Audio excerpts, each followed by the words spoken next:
کروں گا، لیکن اگر ہم غور سے سنیں گے تو یہاں سے کچھ سبق لے کر کے جائیں گے، ورنہ آپ کا آنا اور ہمارا بولنا سب بیکار ہو جائے گا۔ بہت غور سے سنیے، کوئی لمبی چوڑی گفتگو نہیں ہے۔ اللہ کے نبی کے ایک صحابی ہے حضرت کعب بن عجرہ رضی اللہ تعالی عنہ،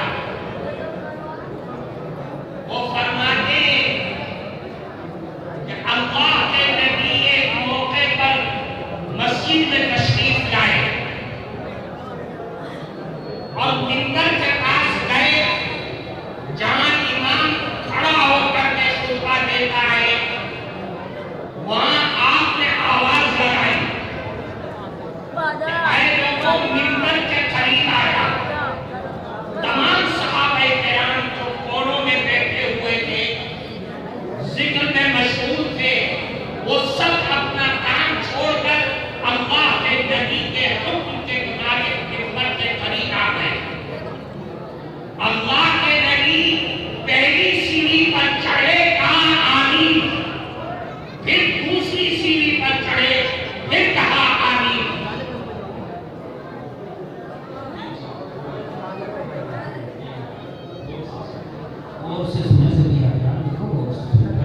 دوسری سیڑھی پر چڑھے، پھر کہا آمین، پھر تیسری سیڑھی پر چڑھے، پھر کہا آمین۔ صحابہ کرام بیٹھے ہوئے تماشا دیکھ رہے تھے کہ اللہ کے نبی آمین کیوں کہہ رہے ہیں اور ہر سیڑھی پر چڑھ کر کے کہہ رہے ہیں۔ تو جب نیچے اترے، صحابہ نے پوچھا آپ سے کہ اے اللہ کے نبی، سمعنا اليوم منك ما لم نكن نسمعه، اے اللہ کے نبی آج تو ہم نے آپ کی زبان سے ایسا عمل سنا اور دیکھا ہے کہ آج سے پہلے کبھی نہیں دیکھا تھا۔ مانا کیا ہے کہ آپ ہر سیڑھی پر چڑھ رہے اور آمین کہہ رہے ہیں۔ اللہ کے نبی نے فرمایا، جب میں نے پہلی سیڑھی پر قدم رکھا، آسمان سے جبریل امین آئے۔ کون جبریل؟ جو تمام فرشتوں کے سردار ہیں، اللہ کے نبی تمام نبیوں کے سردار ہیں۔ جبریل امین نے آ کر کے بددعا دی۔ وہ بددعا کیا ہے اور اس بددعا پر آمین کون کہہ رہا ہے، وہ میں آپ کو بتانا چاہتا ہوں۔ اللہ کے نبی نے فرمایا، جب میں نے پہلی سیڑھی پر قدم رکھا تو جبریل امین نے بددعا کی، فرمایا کہ اللہ کی لعنت ہو، اللہ کی رحمت سے دور ہو وہ مسلمان مرد اور عورت جس نے اپنی زندگی میں رمضان کا مبارک مہینہ پایا اور اللہ کی مغفرت نہ کرا سکا، اللہ سے اپنا مغفرت کی بھیک نہ مانگ سکا، اللہ کی لعنت کو جھیل سکا۔ جس نے رمضان کا مبارک مہینہ پایا اور جانوروں کی طریقے سے رات اور دن کھاتا رہا، سوتا رہا، اور اسے دن میں اللہ کے حکم کے مطابق روزہ رکھنے کی توفیق نہیں ہوئی، راتوں کو تراویح اور عبادت اور نوافل کی توفیق نہیں ہوئی۔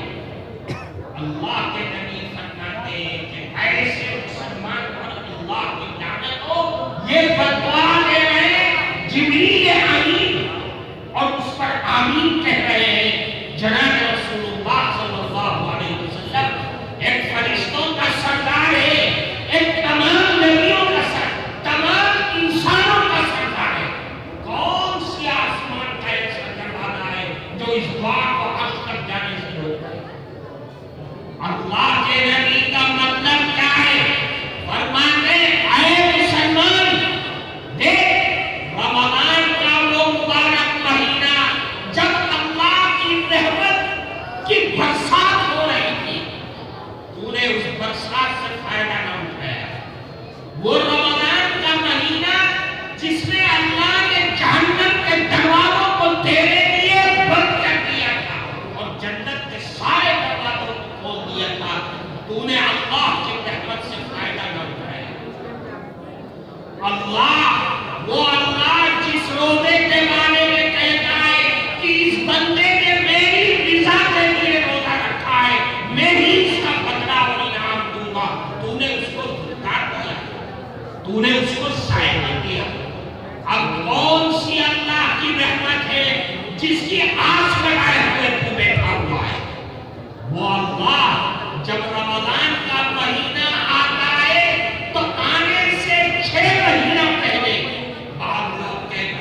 بہترین مہینہ کہنے سے اللہ اپنی بنائی ہوئی جنت کو سنوارتا ہے، سجاتا ہے اس کو اپنے بندوں کے لیے۔ تو نے اس جنت کو اپنے اوپر حرام کر دیا، اب تو اللہ کی رحمت کی امید کیوں لگائے بیٹھا ہوا ہے؟ تجھے تو اللہ نے یہ مبارک مہینہ عطا کیا تھا کہ اس مبارک مہینے کے دن میں اللہ کے لیے روزہ رکھ، بھوکا رہے، کھانا پینا چھوڑ اور اللہ کے ذکر سے، قرآن کی تلاوت سے اس کے دن کو آباد کر۔ تو نے رمضان کے دن کو روزہ رکھنا چھوڑ دیا، تیرے لیے تو اس کا مطلب یہ ہے کہ اللہ کی زمین پر اس سے بڑا بدنصیب کوئی نہیں ہو سکتا ہے۔ یاد رکھو، جو لوگ رمضان ہمارے ہاں عام رواج ہے کہ صرف جمعہ روزہ رکھ لیا، سارا ہفتہ جانوروں کے طریقے سے کھاتا رہا اور رمضان کے جمعے میں روزہ رکھ کر کے باقی